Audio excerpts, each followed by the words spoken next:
Hello, and welcome to Harrison Talks Pod. If it's your first time joining me, my name is Harrison Rich, and this is my podcast.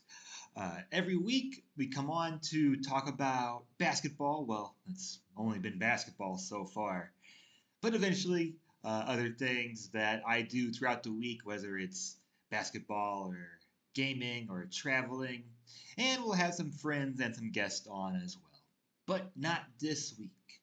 This week, no intros, no music, no guests, just me, you, and the microphone and the camera, I guess. Speaking of which, uh, if you're joining me on YouTube, welcome. Please subscribe. Please like. If not, I hope you're joining me on other podcast platforms, and I hope you subscribe as well. Today, talking about the NBA, episode 4. Are this team good? Plus, the Nuggets are back. The Bucks are in last, and two very different discussions about Giannis and Jokic. But first, I am recording this on a Sunday or a Monday afternoon here in sunny Thailand after taking some notes and watching an evening of Sunday night basketball. So let's recap an exciting, almost a surprising, exciting Sunday evening of basketball. And I hate those afternoon games that I could never watch. First up, Nuggets beating the Mavs 122 to 120. And I'll talk more about Jokic at the end of the show. Michael Porter Jr. hit a floater for a go ahead shot, and Kyrie could not hit his last shot at the end. Irving had a season high 43 points, going 17 for 22 from the field. At one point was 16 for 18 in the fourth quarter. Hit some Kyrie-worthy shots. Just most skilled basketball player I think that I've seen. Nuggets have won 5 straight, all at home, and they have won 7 of their past 8 after starting 1-4.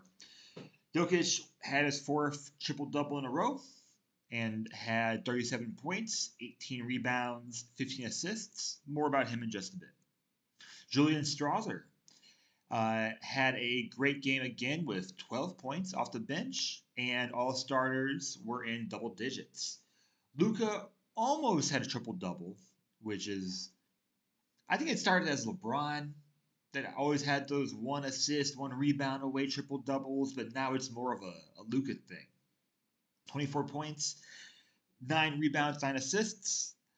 Mavs have had a very difficult schedule to start the season, and they have won 1 of their last 4, 2 of their last 6. They are 4-6 on the season. West is very, very close. Klay Thompson has been as expected, or perhaps better, but consistent. So if consistent is better than what you expected, then I think he's been great so far, all things considered. Najee Marshall has done a great job taking that place of the Derrick Jones Jr. spot of last season. So expectations are still high for this team, but I would say this is the game of the night.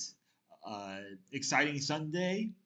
Nuggets being the Mavs, 2 top teams in the East. We had 2 overtime games this past night. First one up, Kings beat the Suns 127 to 118 in overtime. First game with no Kevin Durant, and this ends a 7-game win streak by the Suns.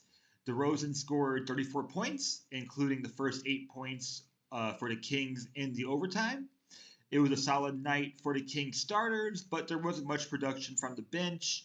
But with that being said, there wasn't much need for production from the bench, given that they won against a very good, very consistent Suns team without their best player. Did I end that correctly? Bradley Beal scored 28 points, season high for him. Hopefully, we'll show a lot more production without KD because they are going to need him. Booker had 23 points, 12 assists. Tyus Jones had a season high with 22 points and has started all 10 of the games for the Suns so far. So KD is out at least 2 weeks. And we hear KD and calf strain or calf anything.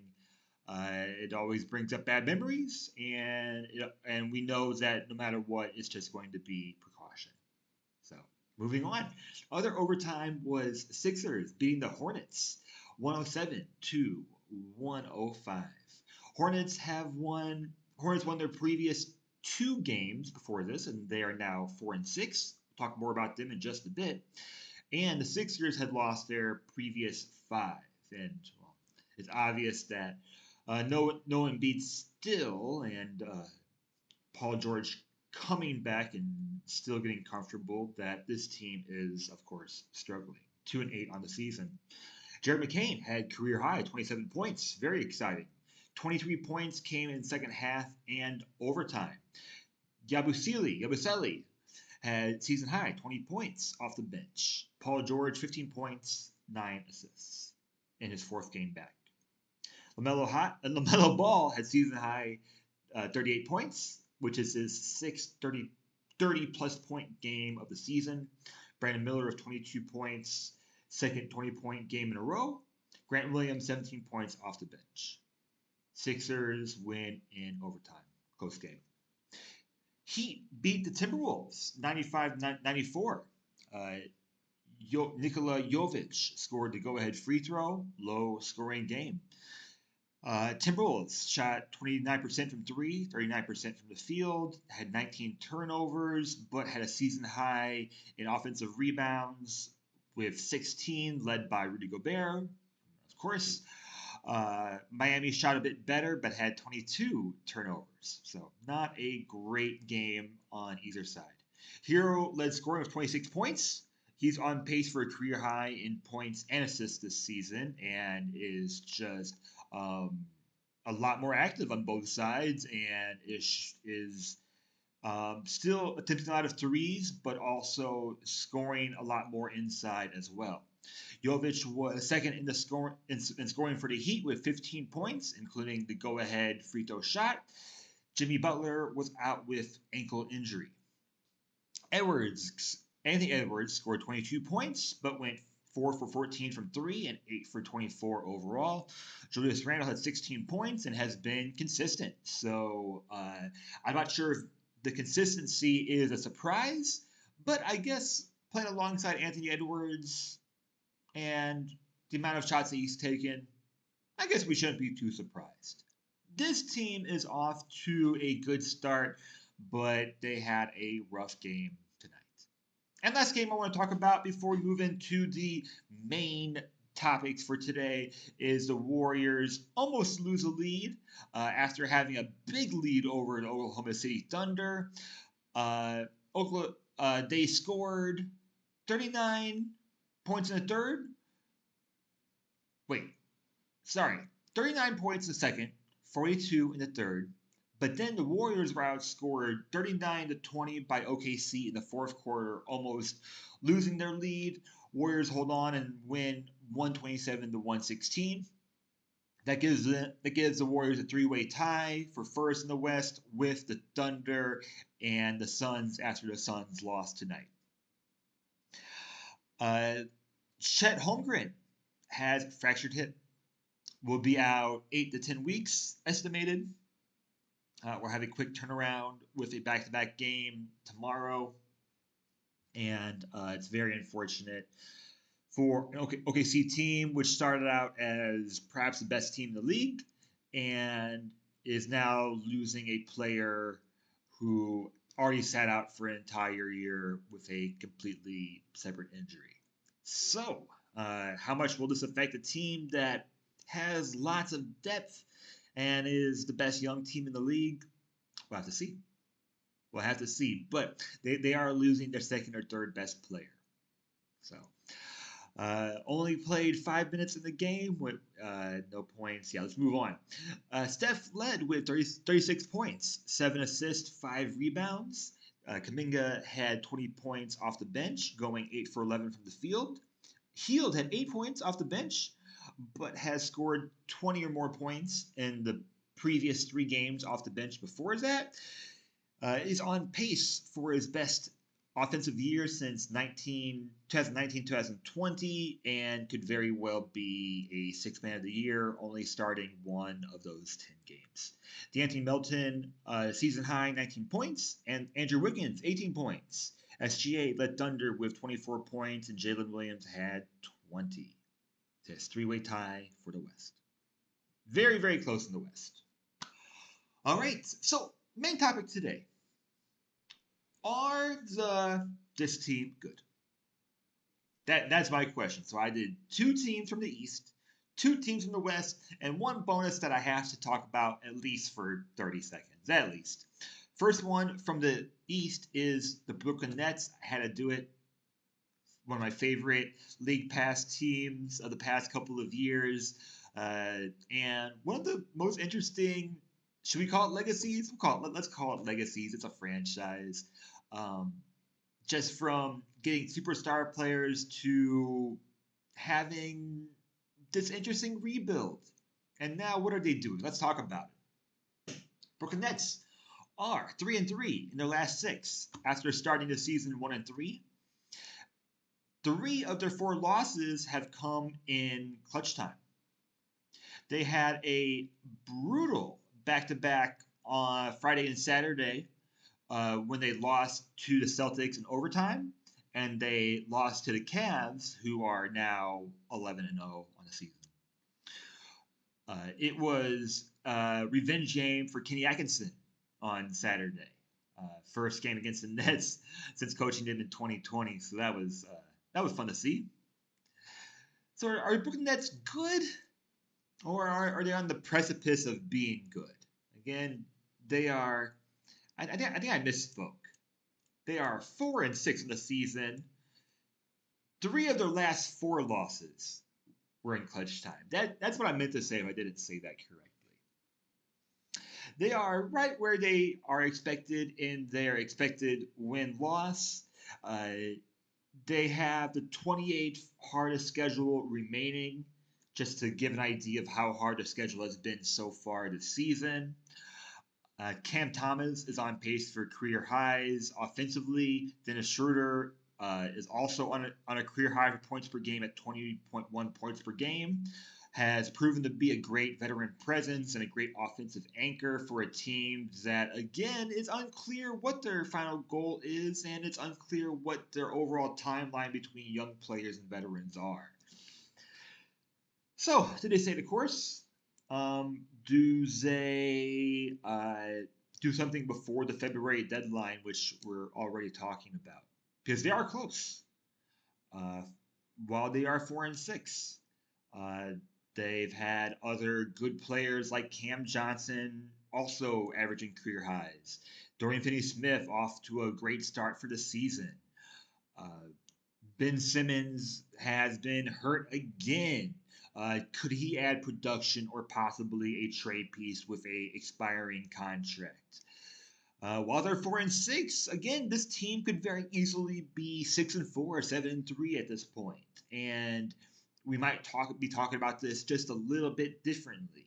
But it's clear that losing Mikal Bridges, well, trading him, we should say, are they just one piece away from being an actual competitive team in the East, which is kind of spread out right now. It's kind of unclear. Besides maybe the top team, I'm not even really sure about that right now. Not even sure who the top team is going to be. Do they compete? Do they go for the big prize? This is going right back. I think this is the 3rd out of the 4 episodes I've done where I've said, do the Nets go for this season, or do they go for Cooper Flag in the draft lottery? Let's do a West team. Let's do East-West. Okay, a West team. Let's do a team I don't like to talk about, the Los Angeles Clippers. They've won 4 straight after starting the season 2-4, and they might have the most surprising player so far this season with Norman Powell. Way to go, Norman Powell. Leading his team in points with 25.5 per game, which is good enough for 13th in the league. Career high, of course. Harden is almost averaging a triple double with 21.1 points per game. 9 assists, 8.1 rebounds.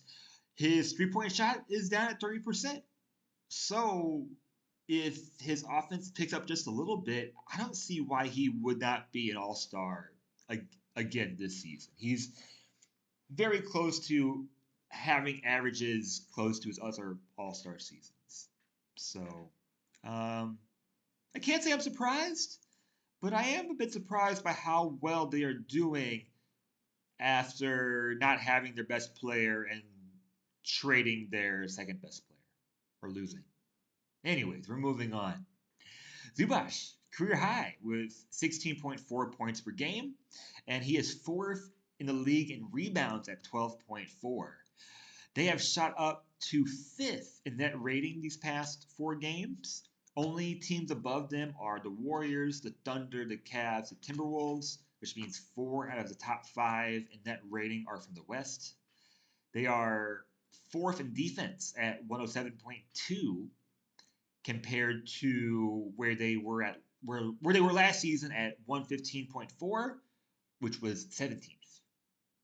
So, I mean, if they could have a top 10 defense, I mean, top 5 right now, but they can have a top 10 defense before Kawhi comes back. If Kawhi can be healthy, which is the biggest if,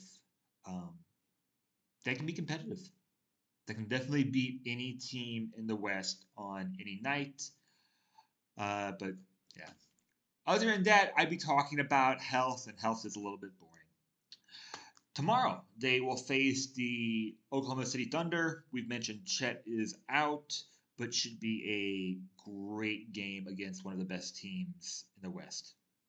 All right, so other East team that I did was the Charlotte Hornets. Got to talk about it. Got to talk about the Charlotte Hornets. While they are, as expected, in their win-loss at 4-6, they were 2-5 before Wednesday, where they won 2 in a row, the Pacers and the Pistons, and they lost last night against the Sixers in a close game, which we already discussed. Watching parts of both the Pacers and the Pistons game made me want to talk about what's going on with the Hornets. And admittedly, when I took notes on it, it might just be that I want to talk about some of the best players on this team. LaMelo Ball. LaMelo is 5th in scoring right now at 29.4. Is only behind Giannis, AD, Tatum, and Jokic. He had his 6th 30-plus point game against Philadelphia last night with 38 or 36 points. I don't remember. 38 points. 38 points, excuse me. And it's his career high by far in effective field goal percentage, and that's along with taking his most 3-pointers by far at 12.4 attempts per game. So everything points to LaMelo having his second All-Star year, and love to see it. It's great to see. It's great to see competitive basketball with this team. Just anytime you can get it. Let's talk about Brandon Miller. Brandon Miller scored 29 points on Friday against the Pacers, right? No, the Pistons. And LaMelo Ball scored 31 points, so they combined for 60, and held the Pacers to 83 points overall. Pacers are, of course, off to a rough start, but after that game, made me think, are the Hornets good? It seems like they've improved over last season, so can they put all these pieces together to be something? They're probably going for the lottery, but could they be a play-in team? Who knows? Who knows? But love to see it. Shout out to Trey Mann. Trey Mann is third in scoring for the Hornets at 15.2 points per game, which is a career high for him. And everyone seems to love his baggy jersey. Okay, who's doing it next? Who is going to be the next ones to do it? All right. 2 teams from the East, 1 more from the West. Do my bonus one. Again, how to do it. Are the Golden State Warriors good? Which is a bit rhetorical. But kind of surprised by how good they are to start this season. And should I be surprised with this system? They are first in net rating. They are tied for first in the West with the Thunder and the Suns after tonight. They have one of the best offenses in the league. And before this past game was a Thunder where Curry scored 36, there was no Warriors player that was averaging 20 points per game or more. Steph Curry came in the last night, averaging 19.7 points per game, scored 36, so is above that now. They have won 6 of their last 7. Their only loss comes from a blowout against the Cavs, who are again 11-0, undefeated. Last 5 games were on the road. This is their best road start since the 15-16 season when they won how many in a row? Over 30. 36, 34? Can't remember. Kuminga is slightly below last season at 14 points per game and has scored 20-plus points in the last 2 games. Hield is having his best year offensively, new team on the Warriors, shooting 49% from 3.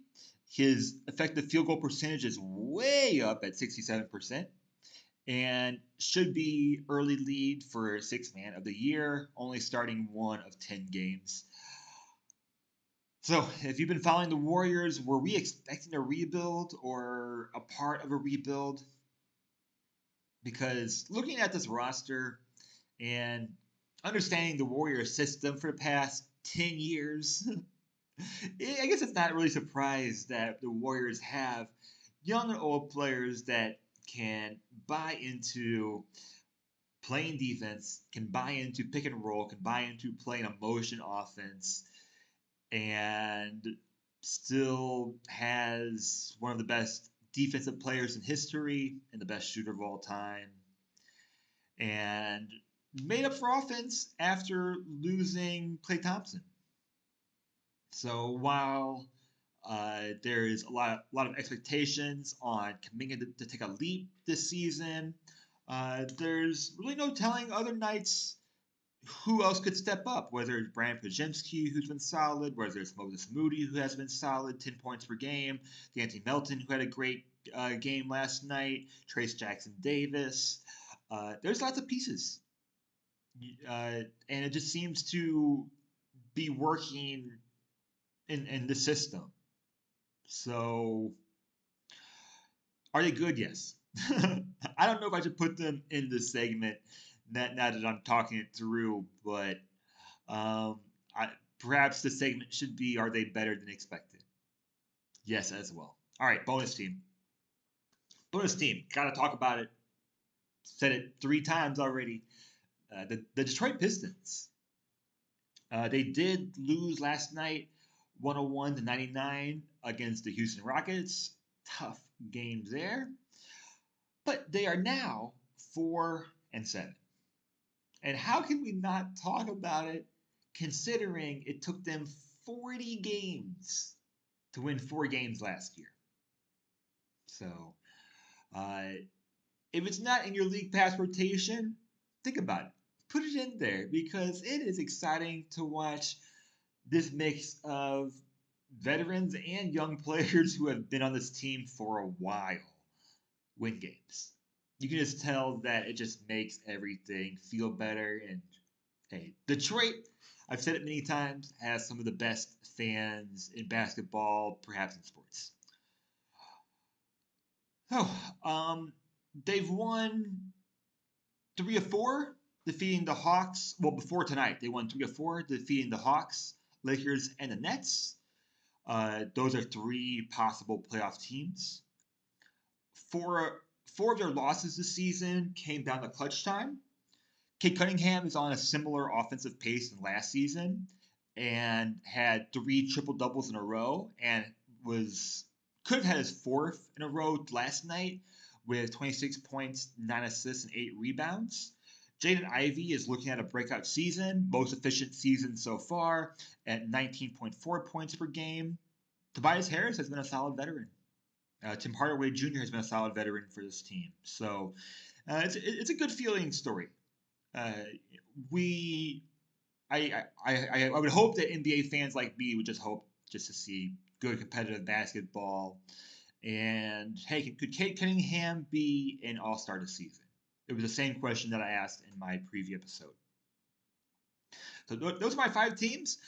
Now with the narrative talk, uh, let's end with narrative talk today. Yes, because some big things have happened, and we have to talk about some good and some bad. The first good is Jokic. Because Nikola Jokic, what has happened? It seems like for the past 2 seasons and then this season, everything has just been exceeded and it's just ramped up. And I keep thinking that it's going to hit some wall and then we just keep going beyond that. And it's crazy to think about. Jokic is a player that I saw play in 2016 in person against that first year KD Warriors, and could never imagine seeing this. Let's get into it though. Of course, they beat the Mavs last night. Kyrie had super exciting game against them, season high with 43. They've won. Nuggets have won 5 straight at home. All at home. They've won 7 of their past 8. They are now 7-3. Jokic had another stat line record, and how many records can we talk about with this guy? He's the first player to ever get 37 points, 18 rebounds, and 15 assists. Looked incredibly active in timeouts. Looked very in control throughout the game.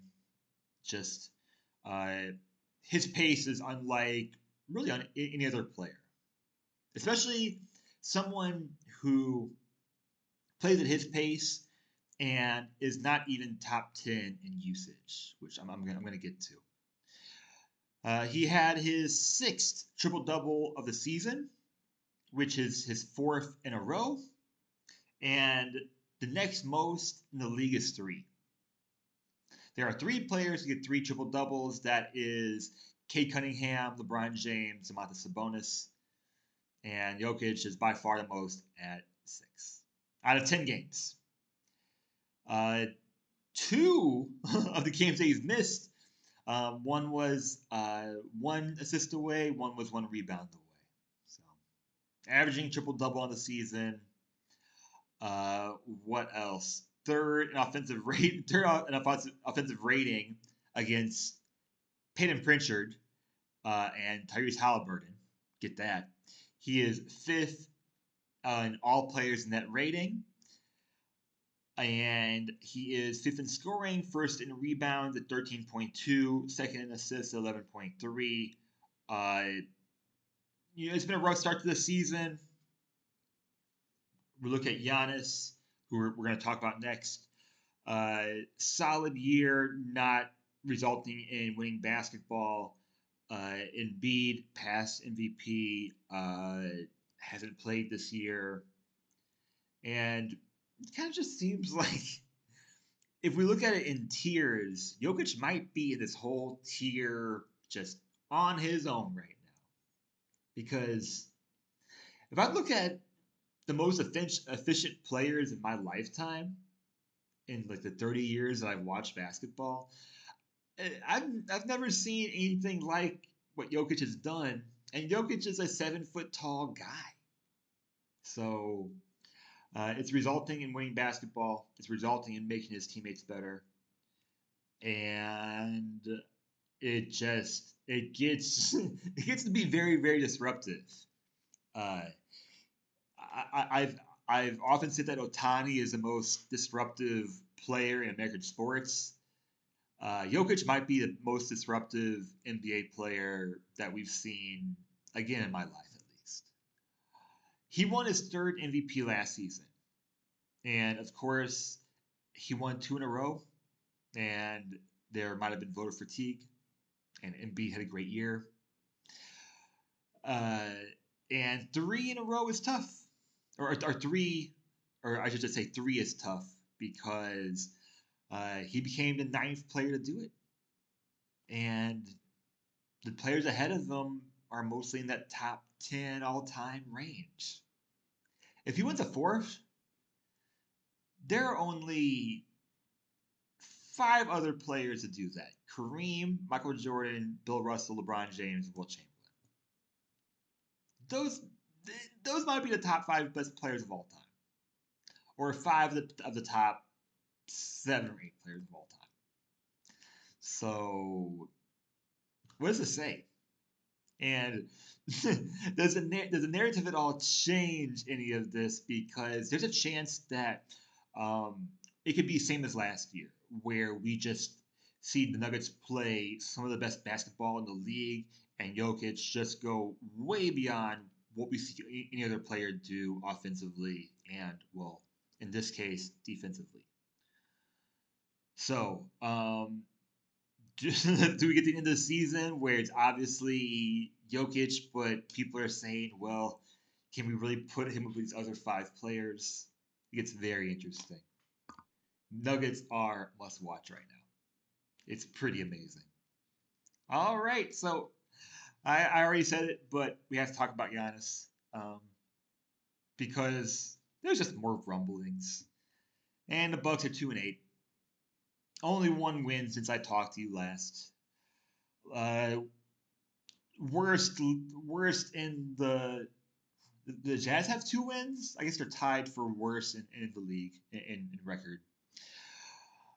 We discussed rumblings in the preseason. Giannis said that, of course, if the Bucks don't win this year, he could be traded, which might just be him talking realistically. Like, oh, any season you'd had the two best players and you don't win, that could always be a possibility. Or is he getting out ahead of something? But we have more foreshadowing, perhaps. Mark Stein reported that the Bucks will only discuss a Giannis trade if Giannis wants it. So why is it coming out now? It doesn't make it any better that they just lost their 8th game after that all comes out. Brian Windhorst from ESPN as well reports that the Bucks are eyeing a big trade to become more competitive. But what could that be? I mean, if you look around the league right now, and you look at a second apron team like the Bucks, it's going to be very limited as far as what they can do. And with a healthy Chris Middleton, as we discussed, I think the third episode in a row now, does a healthy Chris Middleton really make a difference with this team? I mean, they're 2-8. They have a top, I want to say, 3 player in the league. They have Damian Lillard, who, what can we say, one of the best offensive players in the league. How much different does it really make? So, is this foreshadowing? I mean, why are they talking about this now? Why is it coming out now? Are they trying to get out ahead of something? Because they could try to make a big trade, but they don't have a lot of assets. They don't have money. And who out there are you getting without spending lots of money to make this team just way better? Or just how do you change the identity of this team? Did you get another head coach? Like, what happens? What happens with this team? So, saying that it could be up to Giannis. Are they looking for, if it happens, just to make it less ugly? because it is realistic that if they wanted to trade Giannis, it might be better to do it before February. It's really, really hard to say. They might be my biggest surprise of the season, and it is unfortunate. But yeah, there's just more news there, more narratives being made, and it's been on my mind a lot because I have no idea what it all means. That's it for me this week. Harrison Talks Pod, thank you so much for joining me. I hope you've enjoyed everything. Again, we're starting from zero. We're trying to build organically. Everything you see and hear is made and produced by me, one person. So I hope you enjoyed it. Like and subscribe. I hope you have a great week, a great NBA week. Thank you so much. See you next time.